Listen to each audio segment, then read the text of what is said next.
Hey everybody, welcome to day 71 on the CDT. This is just going to be a quick video.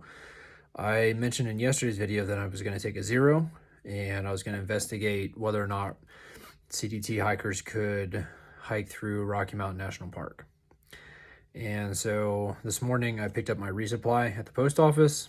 I had a breakfast and then I walked a couple miles north of town and went over to the visitor center, one of the visitor centers for Rocky Mountain, and it actually houses the wilderness permit office. And so I walked over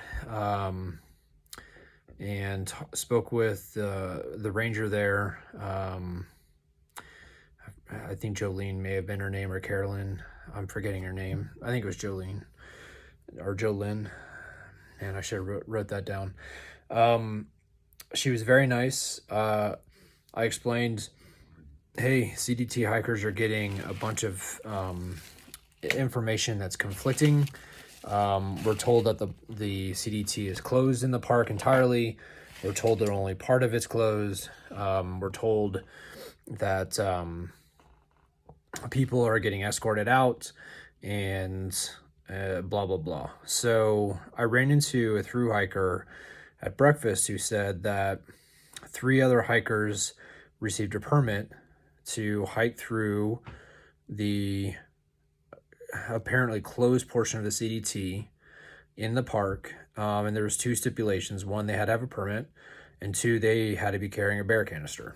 Because apparently there's 2 active bears along the CDT corridor in the park at different parts, 2 different parts, and they've been investigating people's food at the campgrounds. So the ranger verified that actually the CDT is open to through hikers only. The general public cannot go into the areas, and as long as the hiker has a valid permit for a campground and it has a bear canister, we can actually hike through most of the loop in the park. The Green Mountain section is closed to everyone, including CDT hikers. So there's actually a trail, Onahu Trail, I believe, that cuts up and goes over and cuts down and meets the CDT at a different section. So as long as they stay off the Green Mountain Trail, then I can hike in Rocky Mountain National Park, which is great news. So I was able to get a permit. I think it's doable to hike through in one day and not need to camp in the park. It would be about 22 miles, except now that Green Mountain's closed, I think it would end up being like 23 to 24 miles. It would definitely be a long day. You'd be starting in Grand Lake, which is about 9,000 feet. You'd have to hike up to 12,500 feet about halfway through the day. And it's my understanding is it's slow uphill. You're just going up and up and up. And then once you hit that high point, most of the rest of the day or half is down, down, down. The fact that it's halfway for 23 or 24 miles, so I think you'd be hitting like a mile 13 or 14-ish. That's the high point, and it's been raining. Like today's day 19 of rain. I got rained on again in town here. So you'd have to leave really early, get up the mountain and down the mountain before the rain came in. And then you'd still have half of your hike left, basically. So it'd be a really long day. I decided to go ahead and I'm carrying a bear canister.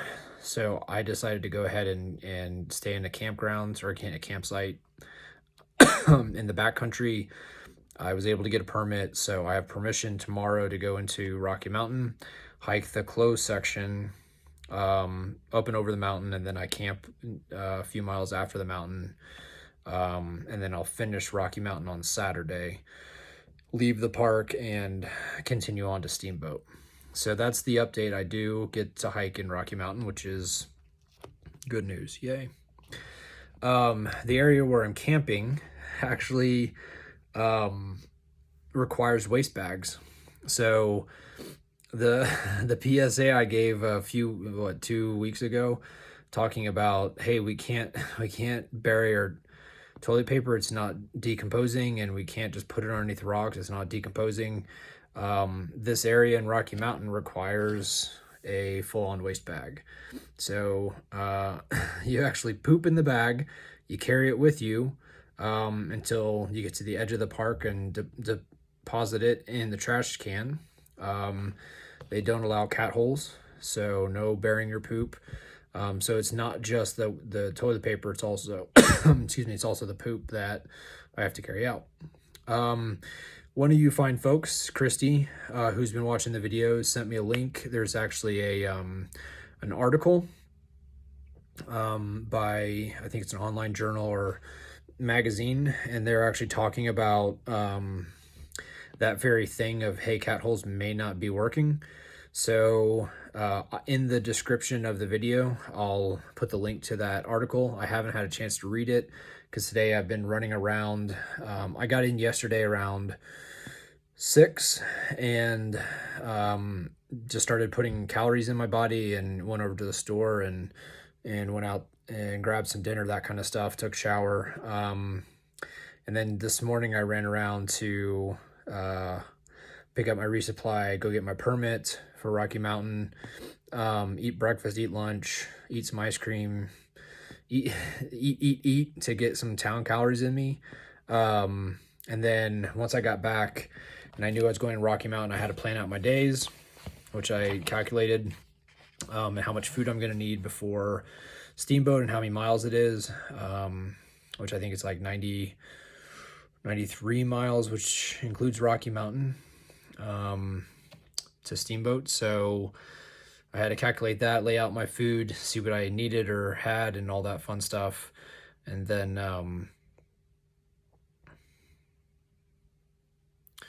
I think the rest of the day is going to be packing, maybe doing laundry. Maybe I'll try to go do some laundry so my stuff doesn't stink for the next 4.5 days. And then I need to just, check banking stuff and make sure my REI stuff got ordered. So, like, even though you're hiking the trail, you have all these little, to-do list items that you got to do when you're in town, and you have access to Wi-Fi and all that stuff. So I'll read the article, and once I post this video, I'll look in the description, or I'll post the link in the description so you folks can read it too.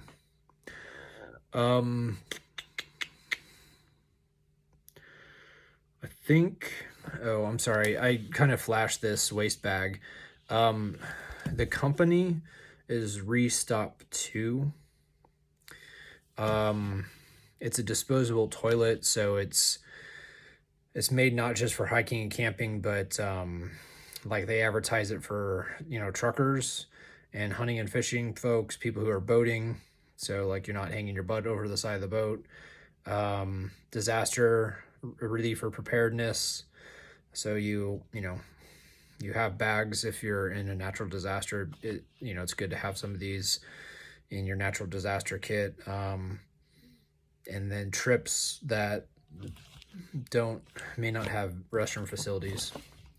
I've used one of these actually, and I'm trying to remember if it was, I think there is a wilderness or a forest area that's near a 14er that requires these bags and has them at the trailhead, because they were getting overpopulated with poop because so many people were hiking that 14er. And I'm trying to remember if that was Elbert or Massive or one at the Sawwash Range, I think.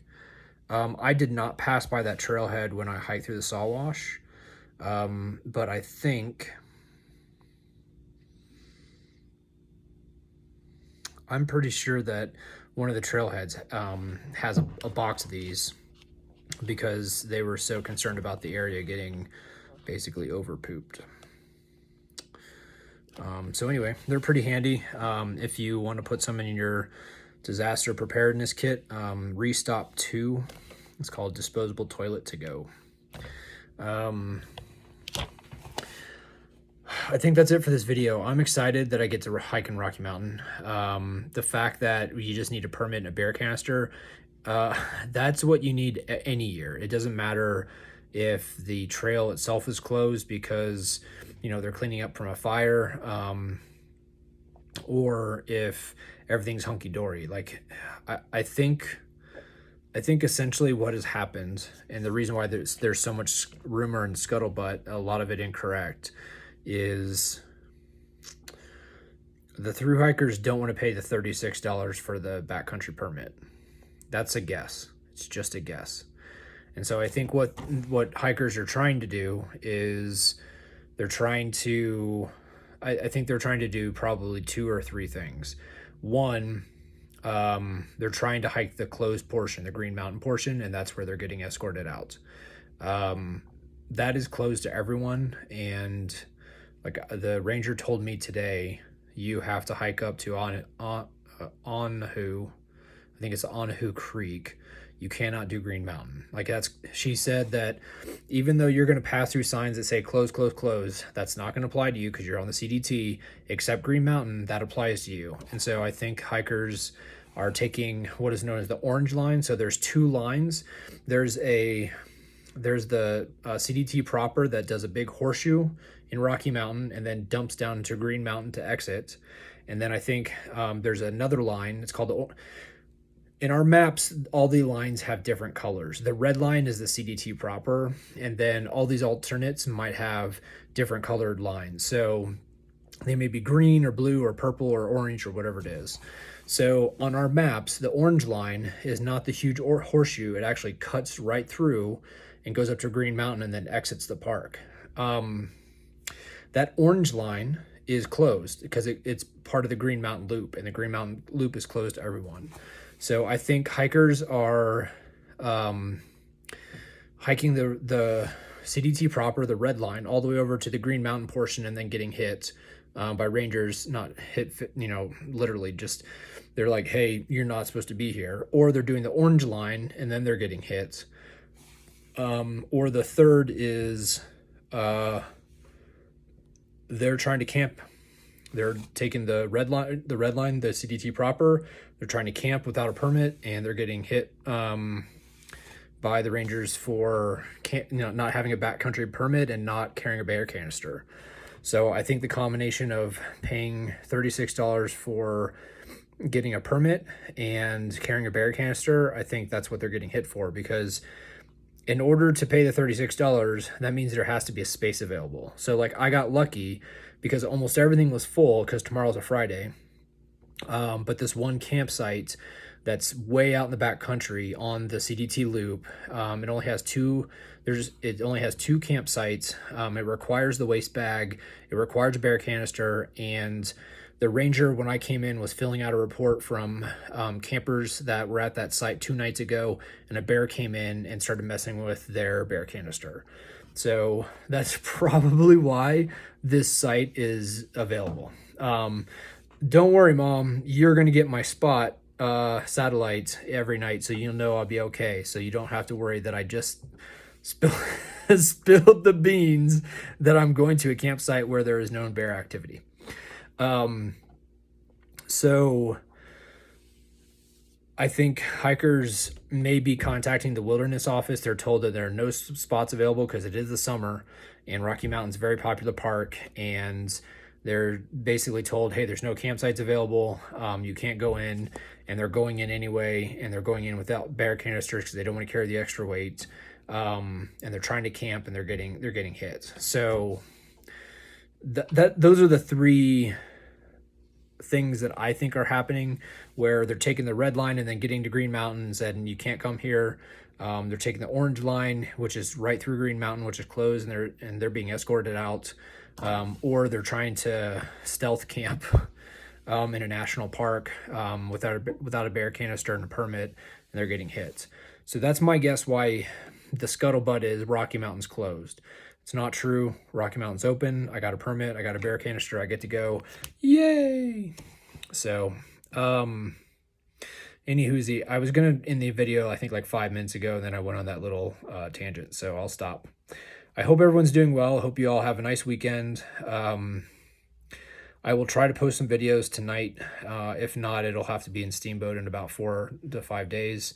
And today's shout out is to the Wilderness Office at Rocky Mountain National Park for working with me, getting me a permit and making sure that I can hike the CDT through Rocky Mountain, which it sounds like several hikers are not doing it because of the closures or the rumors or whatever else. So I'm excited. So everyone have a wonderful evening, and I'll talk to you folks later.